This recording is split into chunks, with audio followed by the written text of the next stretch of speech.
what fillers do you use? Do you like using filler? Okay, what fillers do we use? Okay, the important thing with fillers, there are different kinds of filler. There are temporary, semi-permanent and permanent fillers. Permanent fillers are, I'm going to put it out there, bad news. They're bad, don't use them. Things like the sort of old bovine collagen fillers, cow collagen, they're not good. It's in the public domain, I can say this. I believe that is the nature. In fact, it's a celebrity and I'm not going to do it. So, however, permanent fillers are a bad move. These days, most people, most of the time, are using hyaluronic acid fillers.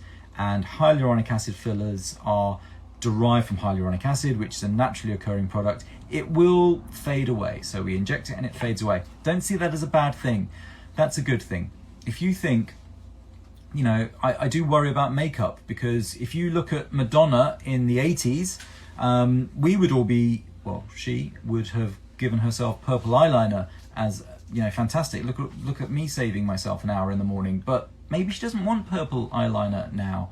And some of the decisions that you'll make in 10 years' time are not the same decisions that you'll make today. And that's fine, that's great. You're being fashionable, you're being in the moment. But it's great to give yourself some flexibility too. So temporary, semi-permanent, as they call them, is good. Hyaluronic acid is good. Hyaluronic acid is great because it can be chemically modified to give it different properties. So we can use very cross-linked HA, which is firm, and it can be used to augment bone, kind of deep, and we can use that to give you a jawline and chin and cheekbones and stuff like that. Or we can go to the opposite extreme and use really soft ones, as in the lip, or maybe under the eyelid. And we can go even softer and just use it very superficially under the skin to improve your skin quality, your skin texture itself. I personally love Juvederm hyaluronic acid fillers. That's where I'm really at. And I think, it's because I know the range very well. I know which to use when. But there are other really great hyaluronic acid fillers too, things like Restylane or whatever, which I would absolutely not criticize. They're great fillers too. They've got a great heritage, great safety record.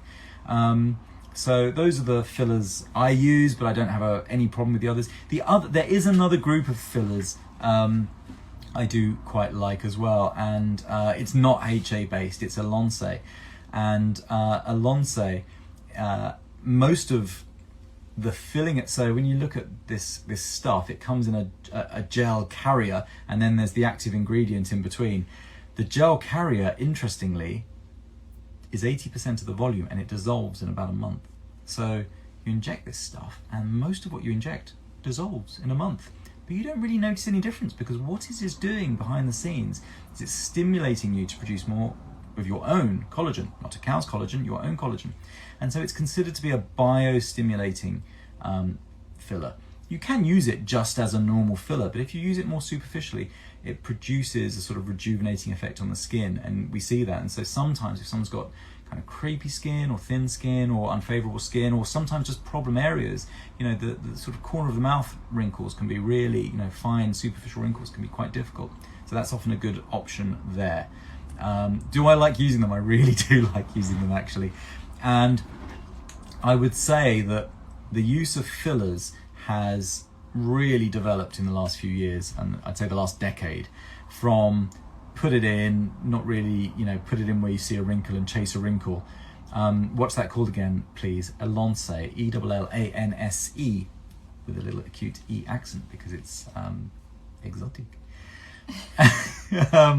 And our understanding of it, so our understanding of the anatomy of the face, deep facial compartments, means we can put filler actually to replace a loss and to actually rejuvenate, rather than to create, everyone's seen the terrible, unnatural looking filler results. We don't want that. We want you to look great. I've got a patient who I think is in the audience now, may not be, still, was earlier anyway, who told me she went home after I'd done a reasonable amount of filler work on her face, and she got home and she looked in the mirror and texted me. So it was only about an hour after my treatment. She texted me and she said, okay, I've just got home, I've looked in the mirror, my normal lights, I've looked in the mirror, and I look fantastic, and I cannot for the life of me work out what's changed and what you've done.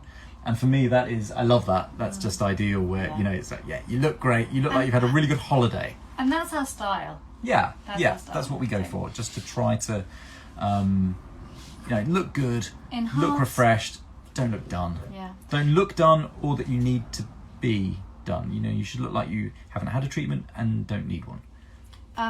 So also within this question, it was, why is my local practitioner offering fillers for £60, whereas with you it's a lot more money? Okay. Don't walk, run. Because if they're offering filler for £60, the filler that I buy costs me twice that. So if it costs me twice that, and then I've got to inject it, and then I've got to look after you, and I've got to consult with you beforehand and afterwards, and we've got to make sure the facility is fit for purpose and so on, what the hell costs corners are being cut to get that into you for £60 is what I would say. Now there are some god-awful fillers out there, and I, like every other practitioner, get spammed with overseas offers. Buy filler for £30, and I ignore them. I delete them. Not everyone ignores them and deletes them. And I would suggest to you that the people who don't ignore those ridiculous offers for untried and tested fillers are not necessarily putting your best interest first. So I would, cheap fillers are not good and good fillers are not cheap. Thank you, Agostina. Mwah, ciao bella. And I agree completely. You know, you do get what you're, and this is going in your body, it's going in your face, and I'm really desperately not wanting to talk about this person who famously had poor filler, but having spoken to her, she's then said, I would do anything to turn back the clock and not have gone through that. There's so many of those cases. There's so many of those cases. Yes. So how do people find out what is being injected into them, and how do they know which is the good stuff? Yeah, unfortunately in the UK, and I do think it's unfortunate, regulation is not great. So you've just got to do some due diligence. Word of mouth is quite good. Please ask what filler is being used. Watch them open the packet.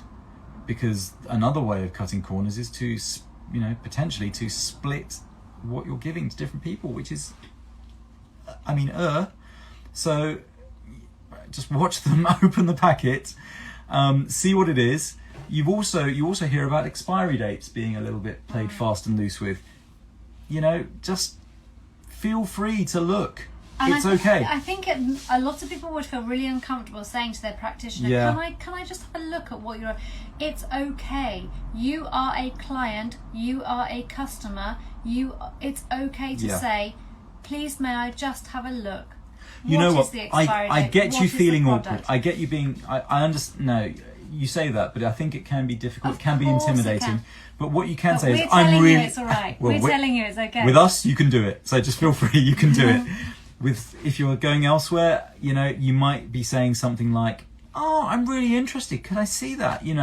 Look at you might say you're interested in branding, whatever. The expiry date is there. The product is there.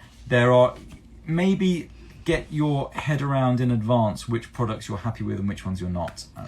But go somewhere reputable. And then if you're in that position where you have any nerves or any...